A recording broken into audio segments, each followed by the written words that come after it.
Brothers and sisters in Christ, today we have a wonderful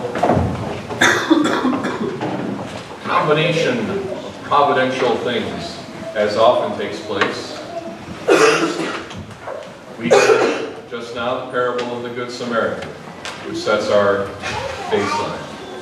We also add to that, is that outside? Thank you. Music. We add to that the celebration of some very special saints today. We have in our midst three in particular very special soldier saints.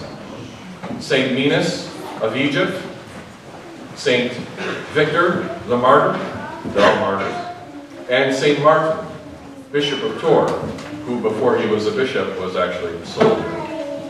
All three of them are very different in how their story played out, but it was very much entwined with their life as soldiers. And of course, on top of all that, as a nation, we're celebrating Veterans Day. So in the spirit of Veterans Day and these saints and the gospel of the Good Samaritan, let us reflect on our own Good Samaritans that we have around us today.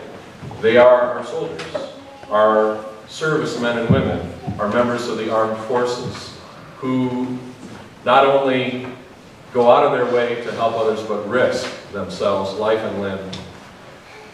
Some we commemorate on Memorial Day, those who gave all, but many, many today have given just as much, if you will, because what life that they had before has been completely changed.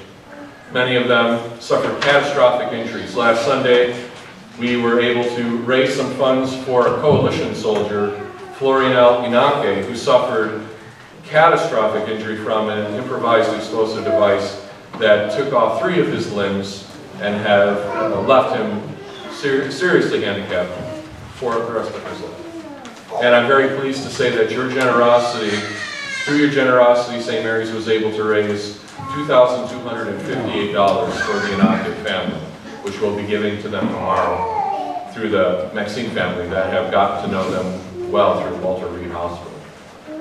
So we thank you for bringing it and pushing it, you know, to my attention and making sure that we did something for them. It's a great thing. Not only are the outer injuries, though, something we really need to be aware of, but did you know that just in the wars in Iraq and Afghanistan, the rates of post-traumatic stress disorder are something around 20%. 20% of those who served are suffering from post-traumatic stress disorder, which is a very serious and debilitating condition for most who suffer. And I'm glad to say that now, than perhaps in previous wars and conflicts, our armed forces are better equipped than before, not perfect, but better, in handling that and treating that. And it's very interesting to see that nowadays the plethora of treatments that exist for PTSD, including but not limited to music therapy, acupuncture, horse riding therapy, and all kinds of different things like that, in addition to your typical talk therapies and things like that. So we honor our veterans, those who gave of their time, put themselves at great risk, and many who were injured, both bodily and spiritually. We should also commemorate them for what they have done since, because our veterans have continued to prove themselves to be good Samaritans throughout their lives. Many have gone on to do some pretty remarkable things. I just want to share a couple stories with you. The first is Lieutenant Commander Kimberly Mitchell of the United States Navy, whose hometown is Solon Springs, Wisconsin, but actually is a Vietnamese American. She writes of her decision to enter armed forces: "I chose to serve this nation and give back to a country that gave me the life that I live today. Had I been left at the orphanage in Da Nang, Vietnam, I would have had a very different life. I owe everything to the Vietnam veterans who sacrificed so much so that I could, in return, serve this country also. After 17 years in the Navy, I have made the decision to continue to serve our veterans and military families by establishing, in conjunction with Easter SEALs and with Colonel David Sutherland, U.S. Army retired, who happens to be from Alexandria, Virginia, the SSG Donnie Dixon Center for Military and Veterans Community Services. She says, "I will not and cannot tolerate another generation of homeless veterans." God bless Lieutenant Commander Kimberly. Another one, because we have to also remember November 10th, birthday of the United States Marine Corps. Sergeant Roman Baca of the United States Marine Corps from New York, New York.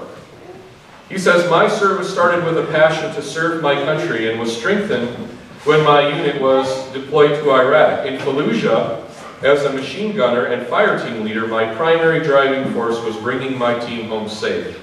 As the months passed in the deployment, our mission turned from a strictly combat element to incorporating a humanitarian element.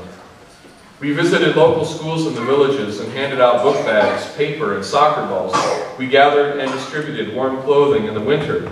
That call to service continued when I came home in a fellowship with the Mission Continues." You can look that up at missioncontinues.org, where he taught dance with his wife in New York and in Iraq. So, a ballet dancing machine gunner.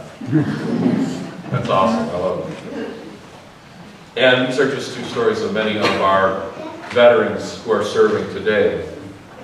They remind us of the saints that we commemorate today. St. Victor was a soldier at the time of his martyrdom. And in spite of the fact that maybe it was some of his own fellow troops under the same Roman Empire that were persecuting him at the time, nonetheless, even in the midst of his martyrdom and his torture and suffering, his prayers were for his fellow soldiers. And part of the story of St. Victor is that he healed blind soldiers around him, even during the time of his martyrdom. The miracles associated with him at the time were so powerful that even a young woman, 15 years old, who was married to one of the soldiers persecuting him, decided to instead confess her faith in Jesus Christ. She was a hidden Christian, and she herself went to martyrdom. That's St. Stephen that we commemorate today. And then lastly, St. Martin of Tours. If you don't know the story of St. Martin, it's wonderful. He's considered the founder of French monasticism, but he began his life as, before he was even baptized, as a catechumen who had been enrolled in the armed forces of the Roman Empire. It's said that part of the story is that at the gates of Amiens in France, he was faced with a beggar in the road, and he took his beautiful military cloak there and he cut it in half, and he gave it to the beggar for his warmth. And Christ rewarded him and appeared to him as the beggar himself who he had given it to.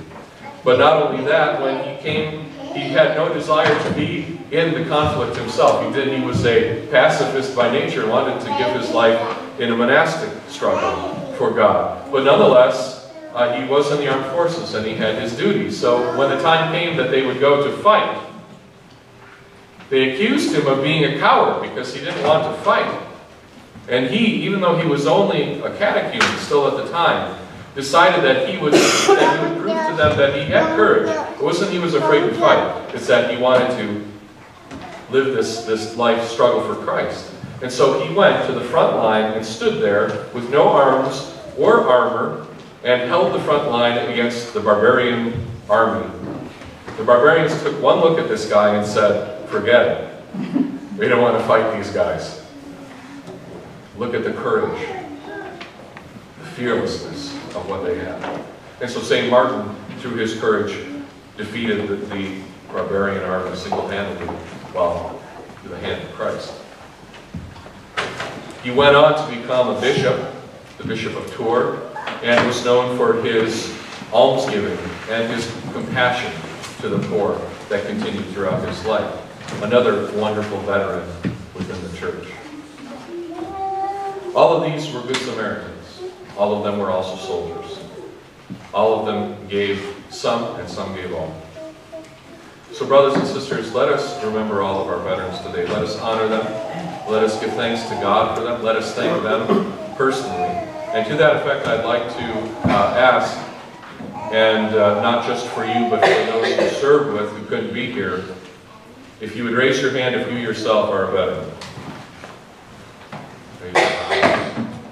And raise your hand if you're married to a veteran, because you're part of it too. Or we're married to a veteran. And how about you if you were a child of a veteran? I can at least do that. Thank you all very much for your sacrifice, because you all gave me something. And I'd like everyone to stand now and sing with me for you many years.